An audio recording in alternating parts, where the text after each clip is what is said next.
Hi friends, எல்லாருக்கும் வணக்கம். நான் இன்றைக்கி பூண்டு குழம்பு தான் பண்ண போகிறேன். வாங்க எப்படி பண்ணுறதுன்னு பார்க்கலாம். நான் 1 டீஸ்பூன் எண்ணெய் ஊற்றிக்கிறேன்.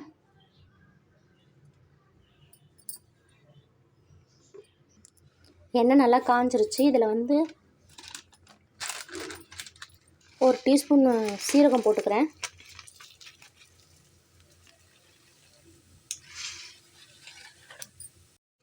ஒரு டீஸ்பூன் மிளகு போட்டுக்கிறேன். 1 டீஸ்பூன் வெந்தயம். இதை நல்லா வறுத்துக்கலாம். ஒரு கைப்பிடி அளவு பூண்டு,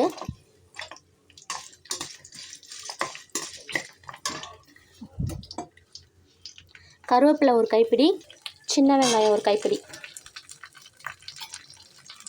இப்போ இது நல்லா வறுத்துக்கலாம். அடுப்பை லோ ஃப்ளேம்லேயே வச்சு வறுத்துக்கோங்க.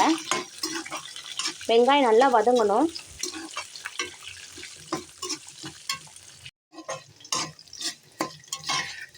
இந்த அளவுக்கு நல்லா வதங்கினா போதும். இப்போ நம்ம இதை ஆற வச்சிடலாம். இப்போ நம்ம ஜாருக்கு மாற்றிடுவோம். இது கூடவே நான் 2 தக்காளி கட் பண்ணி வச்சுருக்கேன், அதையும் சேர்த்துக்கலாம். இப்போ இதை நல்லா பேஸ்ட்டாக அரைச்சிக்கலாம். இந்த அளவுக்கு நல்லா பேஸ்ட்டாக அரைச்சிக்கணும். பாருங்கள், இந்த அளவுக்கு இருக்கணும். இப்போ வாங்க நம்ம தாளிப்பை பார்த்துடலாம். இப்போ நான் அதே கடாயில் நல்லெண்ணெய் சேர்த்துருக்கேன். நல்லெண்ணெய் சேர்த்து சமைங்க, நல்லாயிருக்கும். இப்போ எண்ணெய் நல்லா காஞ்சிருச்சு. கடுகு சேர்த்துக்கிறேன். 1 டீஸ்பூன் கடுகு சேர்த்துக்கிறேன். உளுந்து 1 ஸ்பூனை சேர்த்துக்கிறேன்.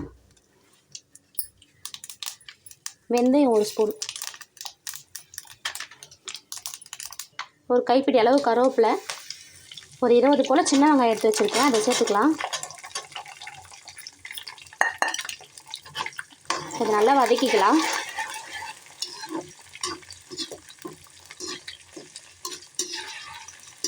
அடுப்பு லோ ஃப்ளேம்லேயே வச்சு செய்யுங்க.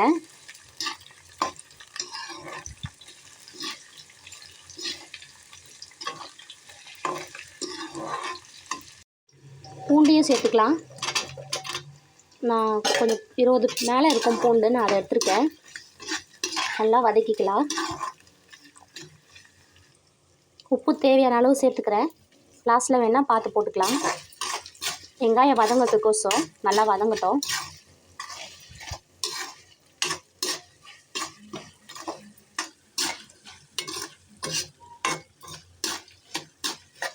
நல்லா வதங்கிடுச்சு. இப்போ நான் வெறும் மிளகாத்தூள் 2 ஸ்பூன் எடுத்து வச்சுருக்கேன், மல்லி 1 ஸ்பூன் எடுத்து வச்சுருக்கேன், மஞ்சள்தூள் 1/4 டீஸ்பூன் எடுத்து வச்சுருக்கேன், அதை சேர்த்துக்கலாம்.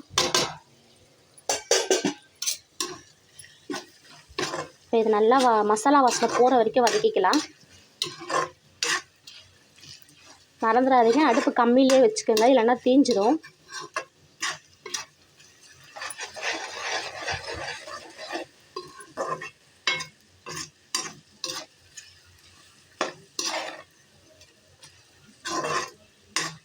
இப்போ நம்ம அரைச்சி வச்ச பேஸ்ட்டை ஊற்றிக்கலாம்.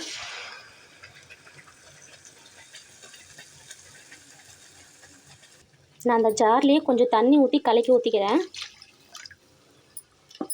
இப்போ இது நல்லா கிண்டி விட்டுருங்க.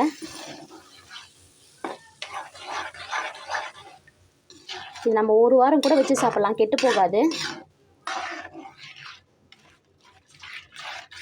உப்பு மட்டும் இந்த டைமில் செக் பண்ணிக்கோங்க.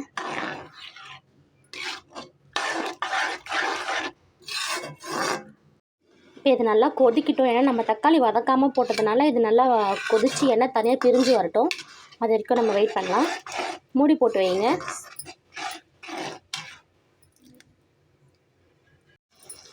நல்லா கொதித்து எண்ணெய்லாம் பிரிஞ்சு வந்துருச்சு. இந்த டைமில் நான் ஒரு சின்ன நெல்லிக்காய் சைஸு புளி எடுத்து வச்சுருக்கேன், அதை ஊற்றிக்கிறேன்.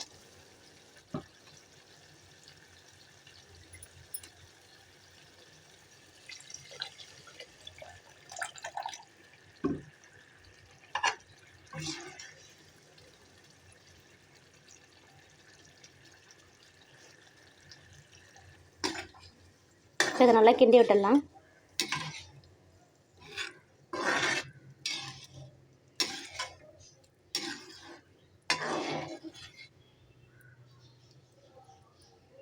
இன்னும் கொஞ்சம் கொதிக்கிட்டோம். உங்களுக்கு கட்டியாக வேணும்னா இன்னும் கொஞ்சம் கொதிக்க விடுங்க, இல்லை தண்ணியாக வேணும்னா இந்த ஸ்டேஜில் எடுத்துக்கலாம். எனக்கு கொஞ்சம் திக்காக வேணுன்றதுனால நான் இன்னும் கொஞ்சம் நேரம் கொதிக்க விட்டுக்கிறேன்.